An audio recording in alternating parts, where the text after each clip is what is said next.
اللهم صل وسلم وبارك على سيدنا محمد وعلى آله وأصحابه أجمعين. ازيكم يا حبايب قلب، عاملين ايه؟ يا رب تكونوا بخير. تعالوا النهارده علشان اديكم افكار اللانش بوكس. طبعا انا نزلت لكم قبل كده كذا فيديو في افكار اللانش بوكس.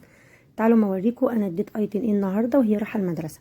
ده كيس فلامنكو ب5 جنيه بطعم الطماطم، وكمان ده كيس بيك ب5 جنيه بالشطه الحلوه، وكمان ده كيس جيلي كولا. طبعا زي ما قلت لكم قبل كده انا بدي ايتين الفلوس هي اللي بتنزل تجيب الحاجه على مزاجها. وكمان واحدة باتيه ب8 جنيه، وكمان واحدة من الدوناتس ب10 جنيه، وكمان بيتزاية كبيرة زي ما انتوا شايفينها ما شاء الله، كبيرة خالص يا جماعة ومغذية جدا وعاملة زي الفطيرة كده، طعمها خطير. طبعا الحاجات دي انا جايباها من المخبز. الدوناتس دي جميلة جدا وب10 جنيه الواحدة، وكمان الباتيه ب8 جنيه الواحدة.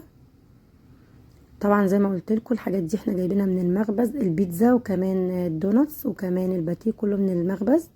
طبعا كل واحد بيدي اولاده على حسب ما بيحبوا. شوفي اولادك بيحبوا ايه اديهم زي ما هم حابين. وبس دي افكار اللانش بوكس. كل مره بدي ايتن الحاجه اللي هي بتحبها والحاجه اللي هي بتطلبها. طبعا كل واحد يدي اولاده الحاجه اللي هو بيحبها.